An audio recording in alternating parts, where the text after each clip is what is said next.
Mon frère a toujours rêvé d'être un grand cinéaste. D'aussi loin que je me souvienne, c'était son obsession. Il a eu une caméra vidéo pour son 8e anniversaire et filmait littéralement tout avec, même les choses les plus banales. Il voulait qu'on fasse des interviews pour la caméra, qu'on fasse de petits films pour lui-même. Je pensais que c'était mignon au début, vraiment. Je l'aidais toujours avec le petit projet qu'il faisait cette fois. Au fil du temps, quelque chose a commencé à changer. Je ne peux pas vraiment dire ce qui l'a rendu tel qu'il était, mais il est devenu de plus en plus arrogant, de plus en plus difficile. Nos parents l'ont définitivement trop gâté. A dépensé une petite fortune pour s'assurer qu'il obtenait l'éducation dont il avait besoin pour poursuivre son rêve de devenir réalisateur, payer l'équipement coûteux dont il avait besoin pour faire et monter ses propres films, aider à payer les salaires de toute l'équipe ou acteurs qu'il avait embauchés pour les petits courts-métrages qu'il a réalisés. C'est peut-être ce qui le rendait si arrogant et méchant. Mais de plus en plus, il est devenu le pire des clichés. L'artiste, obsédé par leur vision et traitant tout le monde dans sa vie comme de la merde. L'enfant égocentrique et pétulant dans un corps d'adulte. J'aimerais dire que j'ai essayé de le remettre à sa place. Mais la triste réalité est que je l'ai suivi et surtout, je l'ai subi. Cela a commencé à l'adolescence. La violence verbale et la gifle occasionnelle, à chaque fois que je n'avais pas fait quelque chose correctement ou assez rapidement à son goût. J'aurais dû lui tenir tête, lui dire d'arrêter, mais je me suis retrouvée totalement sous sa coupe. Incapable de dire non ou simplement de le sortir de ma vie. Pour être honnête, avec le recul, je peux voir à quel point tout cela était malsain. Maintenant, avant de vous faire de fausses idées, il n'y a jamais eu d'inceste. Mon frère n'était qu'un tyran, un petit tyran qui aimait diriger les gens. Et je suis essentiellement devenue sa servante attitrée. Il me rabaissait, et tout ce que je pensais, disais ou essayais de faire, chaque fois que j'essayais de me construire, il me détruisait. Il me faisait sentir que je ne pouvais rien accomplir par moi-même, que je ne pourrais même pas survivre sans lui. J'aurais dû le comprendre plus tôt, je suppose. Mais cela avait commencé quand nous étions si jeunes, qu'honnêtement, une partie de moi en est venue à croire sincèrement ce qu'il disait. Une partie de moi avait peur, beaucoup trop peur d'essayer de m'en sortir seule dans le monde des grands.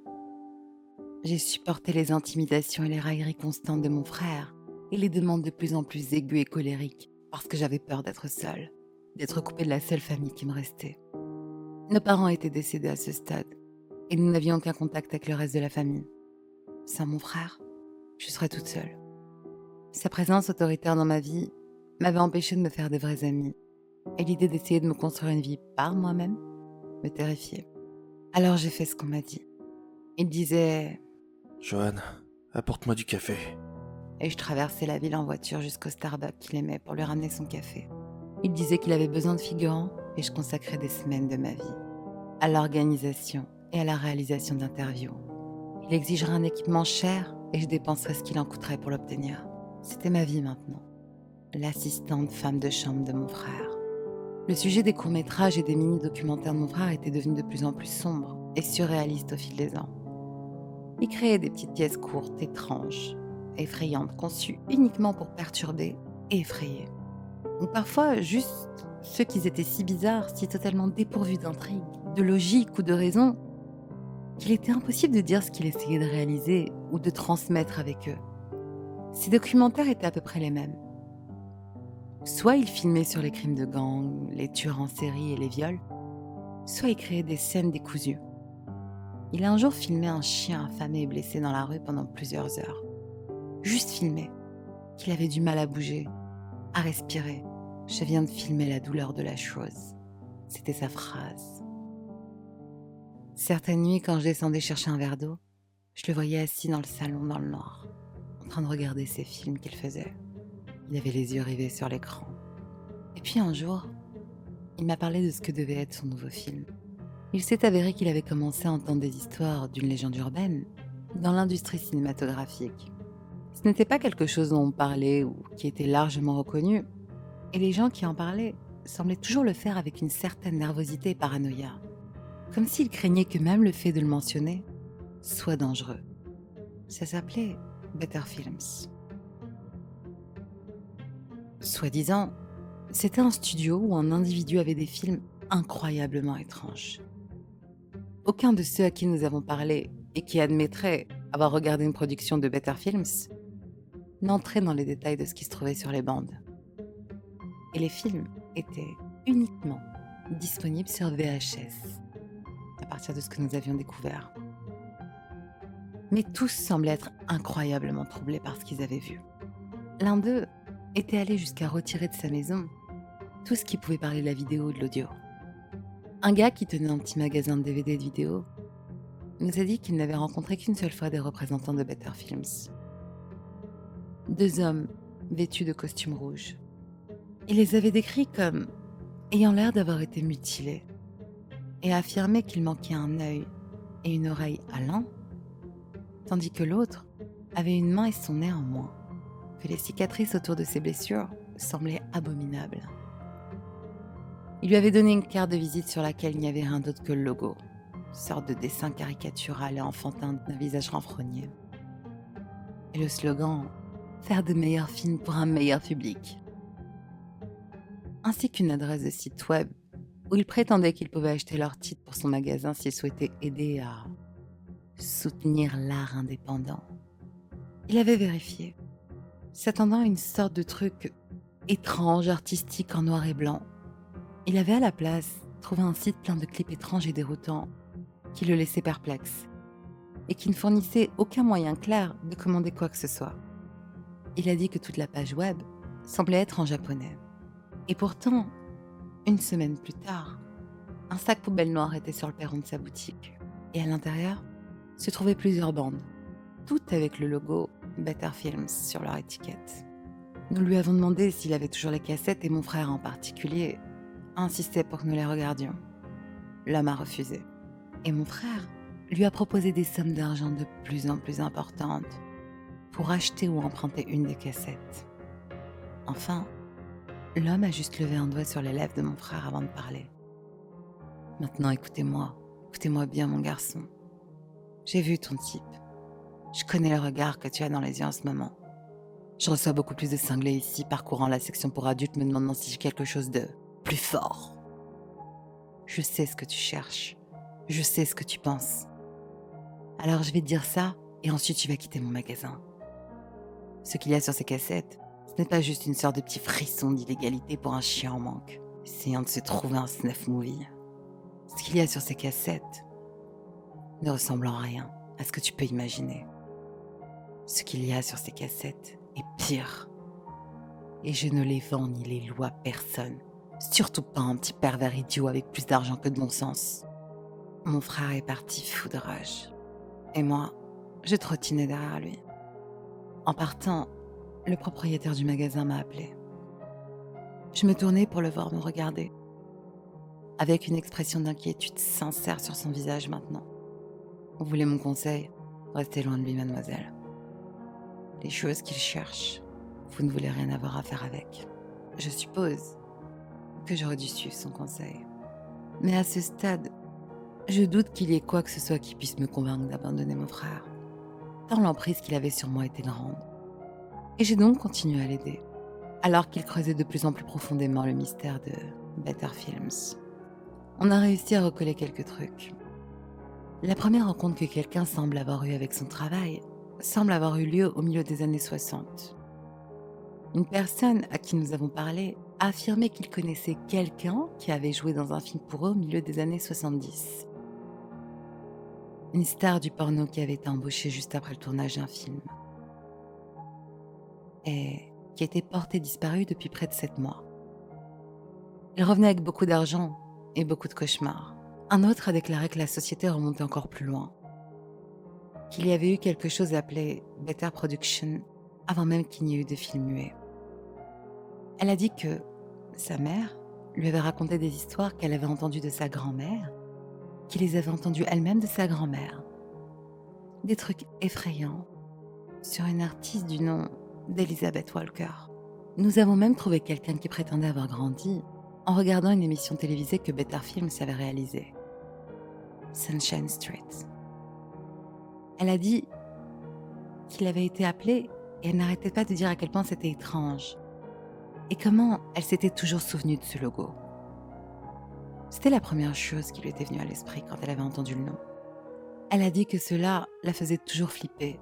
La façon dont le froncement de sourcils se transformait en un sourire à la fin de chaque épisode. L'animation avait l'air étrange, c'est ainsi qu'elle l'a décrite. Et puis, mon frère était un jour rentré avec une femme.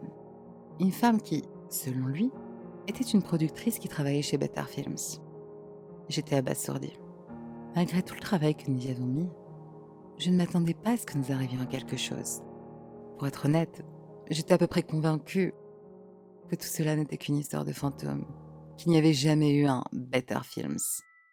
Il n'y avait rien de plus qu'une société de production à petit budget qui avait fait quelques petits films effrayants, et puis avait plié bagages et avait disparu. Toutes l'étrangeté qui l'entourait, tous les petits indices et suggestions sombres que nous avions eus sur le fait qu'il y avait quelque chose de plus sinistre dans tout cela, je mettais cela sur le compte des gens qui inventaient des histoires. Ou du moins, des personnes ayant entendu diverses histoires sur Better Films, provenant de sources peu fiables, et les ont ensuite transmises. Mais voici quelqu'un qui prétendait travailler pour l'entreprise, en chair et en os. Elle s'est présentée comme Madame Kismet. Ses cheveux étaient d'un rouge vif, certainement teint. Je ne peux pas croire que des cheveux puissent être naturellement aussi brillants que les siens en avaient l'air. Elle était vêtue d'un costume rouge. Et comme les hommes que notre ami du magasin de vidéo avait décrits, elle avait l'air d'avoir quelqu'un qui s'était donné beaucoup de mal pour mutiler son corps. Un œil manqué, ainsi qu'une oreille et son nez. Il manquait également 3 doigts à sa main droite. J'ai essayé de ne pas regarder.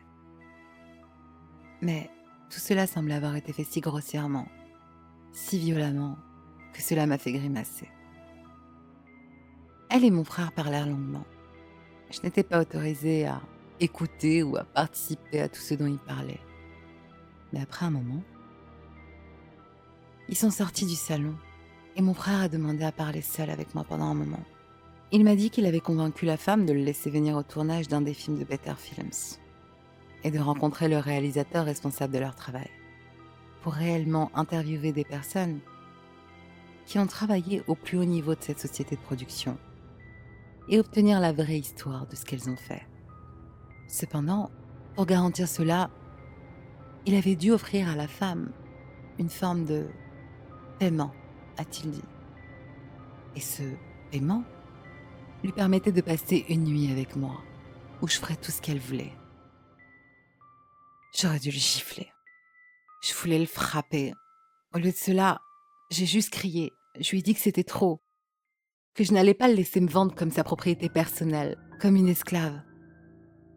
Il haussa les épaules, semblant ne pas soucier de ma colère ou de ma douleur. Ce n'est pas si grave. Tu aimes les femmes, non? Tu l'apprécieras probablement. Et elle a promis que tu ne serais pas blessé, d'aucune façon. Son ton était froid, sans émotion. Il était clair qu'il se moquait bien de savoir si je serais blessée ou non. Se moquait bien de savoir ce que cette personne dont il ne savait rien et venait juste de rencontrer voulait faire avec moi. Qu'il se fichait de mon bien-être ou de ma sécurité. Que j'étais juste un objet qu'il pouvait utiliser pour faire ses foutus films. Eh bien, tout va parfaitement bien alors. Et pendant que tu me vendais à une parfaite inconnue, t'es-il venu à l'idée de me demander ce que j'en pensais? De demander mon consentement, mon avis, sur si je veux ou non passer une nuit avec cette femme qui, pour autant que nous sachions, a comme passe-temps de faire des films assez étranges. Il me fixa quelques instants. Son expression était totalement illisible. Et puis, lentement, il a parlé. S'il ne te plaît pas, bien sûr, je ne peux pas te forcer à le faire. Tu peux dire non. Tu peux refuser. Tout comme je peux refuser de te laisser continuer à vivre ici avec moi. Tout comme je peux plus refuser de ne plus te soutenir financièrement. Mais ne t'inquiète pas. Je suis sûr qu'il existe de nombreuses offres d'emploi pour des petites choses laides, sans esprit et sans talent, qui ont à peine réussi leurs études secondaires, sans réelle compétence ni sympathie. Je suis sûr que le fast-food du coin a désespérément besoin que quelqu'un frotte ses sols et nettoie ses bacs à graisse. Et qui sait, peut-être qu'après 1 an ou 2, tu pourras t'offrir un endroit où il n'y a presque pas de cafards ou de rongeurs pour pouvoir y habiter. Tu seras seule et tu vivras une vie triste et solitaire. J'avais l'impression que j'allais pleurer. Je voulais lui dire qu'il avait tort, qu'il aille au diable. Je voulais sortir en trombe et ne plus jamais le revoir ou lui parler. Mais une partie de moi n'arrêtait pas de me dire qu'il avait raison. Que j'étais tout ce qu'il disait. Une perdante, une idiote sans aucune compétence. Une enfant stupide et pathétique qui ne survivrait pas sans lui. Je me sentais comme les ordures, de la saleté. J'ai ressenti ce qui m'avait toujours fait ressentir, d'aussi loin que je me souvienne maintenant. Et docilement, j'ai juste marmonné que je le ferais, que j'accepterais de passer une nuit avec Madame Kismet. Nous nous sommes retrouvés dans un motel, un endroit louche à la périphérie de la ville. Elle avait pris une chambre pour la nuit et m'avait dit de venir seule, avec l'une des caméras de mon frère. J'étais terrifiée de plus en plus, alors que je me dirigeais vers la chambre où elle m'avait dit de me rendre. Terrifiée de ce qu'elle pourrait me faire, de ce qui pourrait m'arriver. Si elle me tuait, mon frère l'aiderait probablement à cacher le corps. Et en prime, il filmerait tout ça. J'ai frappé. Et j'ai entendu sa voix familière me dire d'entrer. La pièce était plongée dans le noir lorsque j'entrais. Presque impossible à voir. Je pouvais distinguer Madame Kismet, assise sur une chaise à côté du lit. Il y avait un couteau sur la table à côté d'elle. Je me suis jamais sentie aussi effrayée de toute ma vie qu'à ce moment-là. Asseyez-vous sur le lit et commencez à filmer. Mes jambes tremblaient. J'ai réussi à m'en approcher et à faire ce qu'elle m'avait demandé, en m'asseyant et en posant la caméra pour la filmer. J'ai commencé à lui demander ce qu'elle voulait que je fasse, ce qu'elle voulait que je filme. Elle m'a juste dit de garder la caméra en marche et de ne pas m'arrêter jusqu'à ce qu'elle me l'ait demandé. Rien d'autre. Elle siffla bruyamment.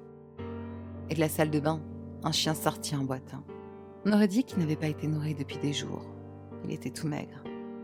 Pendant que je le regardais, Madame Kismet a ramassé le couteau sur la table et a commencé à se trancher la paume de la main. J'avais la bouche ouverte. Pendant que je regardais, pendant que je filmais, elle entaillait profondément sa propre chair. Du sang commençait à couler de la blessure. Elle baissa la main à portée de l'animal affamé et laissa le chien laper le sang, qui coulait maintenant de la coupe fraîche. Au bout d'un moment, elle retira sa main et répéta le même processus, coupant sa main, puis son bras, faisant des blessures profondes dans sa peau et laissant le chien boire son sang. Je me sentais malade. Le pire, c'était l'expression de son visage pendant qu'elle le faisait. Ce sourire, ou plutôt ce rictus, qui ne la quittait jamais. Elle gardait cet horrible sourire forcé sur son visage. Peu importe la profondeur à laquelle elle se coupait. On aurait dit un cauchemar. Assise, là, dans le noir, souriant horriblement. Finalement, elle posait le couteau et fouilla dans le tiroir de la table sur laquelle il était posé. Elle retira une paire de ciseaux et tandis que je regardais, elle plaça le petit doigt de sa main droite entre eux. Lentement, elle referma les lames autour de ce doigt. Savez-vous à quoi ressemble le craquement de l'os coupé par une paire de ciseaux? Moi, je le sais maintenant. Je pouvais sentir le vomi monter dans ma gorge alors qu'elle coupait lentement ce doigt. Un sourire toujours fixé sur son visage alors qu'elle coupait la chair et les os. Il tomba au sol et le chien bondit dessus. Et finalement, elle m'a dit que je pouvais arrêter de filmer. Je tremblais, je me sentais mal. Je ne m'attendais pas du tout à ça. Je ne savais pas pourquoi elle m'avait demandé de filmer et je ne voulais pas le savoir. Et puis soudain, son bras a jailli, m'attrapant par la jambe. Son visage à quelques centimètres du mien. Son sourire avait disparu maintenant, remplacé par un air de pure terreur que je n'avais jamais vu sur le visage d'une autre personne. Son œil pendait et se balançait d'un côté à l'autre. Son corps tremblait. Je pouvais sentir le sang de ses blessures fraîches s'imprégner dans mes vêtements. « Aidez-moi !»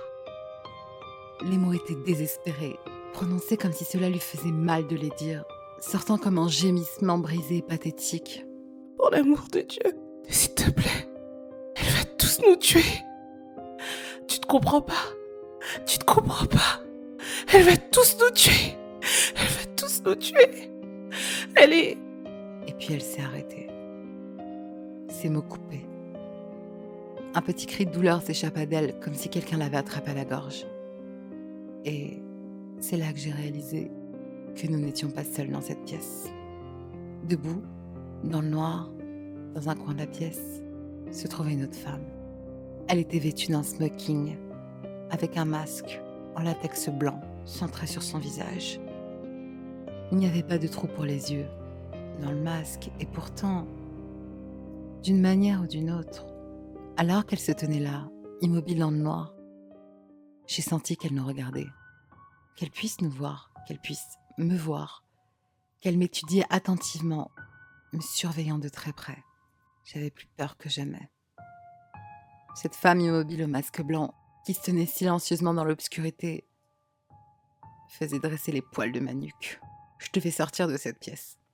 Je me suis levée, je me suis retournée, et j'ai couru. J'ai couru hors de la pièce, en bas des escaliers, dans le parking. Je n'ai même pas pris la peine de monter dans ma voiture, j'ai juste couru dans la rue. Et je me suis éloignée de ce motel. Loin de Madame Kismet, loin de la femme au masque blanc. C'est le lendemain que Madame Kismet s'est présentée chez mon frère. Elle était à nouveau tout sourire et m'a remerciée pour mon temps. Mon frère n'avait posé aucune question sur ce qui s'était passé, probablement parce qu'il s'en fichait.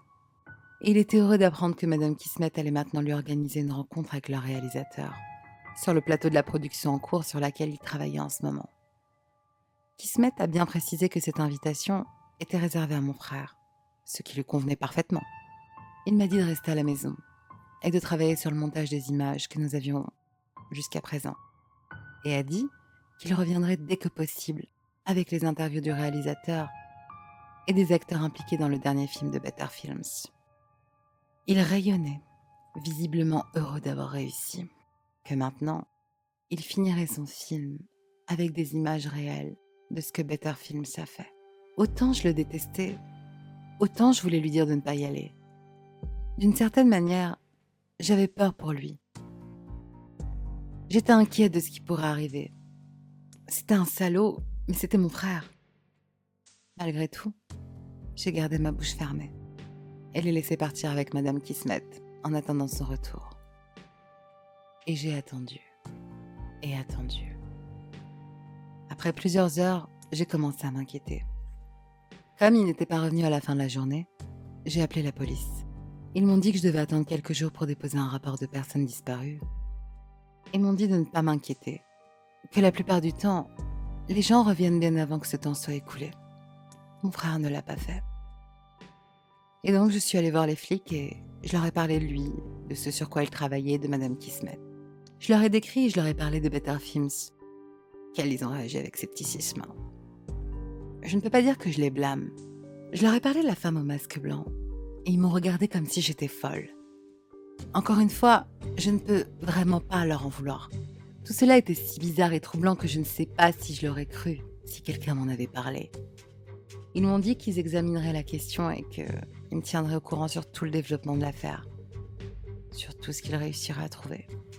Ils m'ont dit de ne pas m'inquiéter pour mon frère, qu'il était certain qu'il reviendrait. Plus j'attendais sans nouvelles, moins je m'inquiétais, moins je me souciais de lui. Enfin libéré de ses brimades, de ses railleries et insultes sans fin.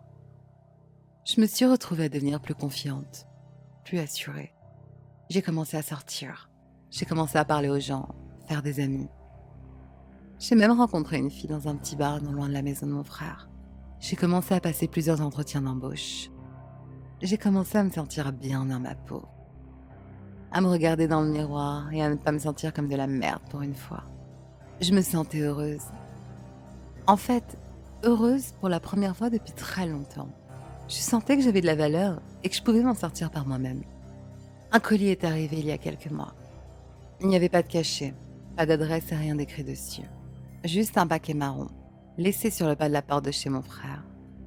Je l'ai ouvert pour trouver une cassette vidéo à l'intérieur, avec une étiquette dessus qui disait simplement « Nous faisons aussi des documentaires ».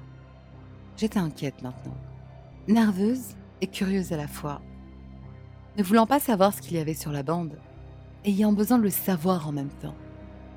Je me dirigeais vers la télévision et glissé la cassette dans le vieux magnétoscope que mon frère possédait encore et que je n'avais jamais pris la peine de jeter depuis qu'il avait disparu. Le film a commencé. C'était des images de nous, en train de parler aux gens de Better Films. Des images de nous entrant dans le magasin de vidéo où nous avions rencontré l'homme qui prétendait avoir vu certains des films de Better Films. Des images de nous allant chez les personnes que nous avions interrogées à ce sujet. Des images de nous marchant dans la rue, aller et venir de tous les lieux où nous nous sommes rendus. À plusieurs reprises, ça zoomait sur mon frère. Celui qui était derrière la caméra semblait se concentrer sur lui. Je l'ai regardé. Un frisson m'a parcouru. Depuis combien de temps nous filmait-il ? Depuis combien de temps nous suivait-il, observant chacun de nos mouvements ? Depuis combien de temps nous connaissait-il avant que Madame Kismet ne rencontre mon frère ? La bande est devenue statique pendant quelques instants et j'ai pensé que c'était fini. J'avais tort. Une lumière rouge est apparue et a envahi l'écran. Puis l'image est revenue, entraînant avec elle un cœur angoissé de cris et de hurlements d'agonie.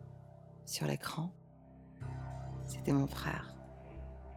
Il était suspendu par ce qui ressemblait à des crochets en métal.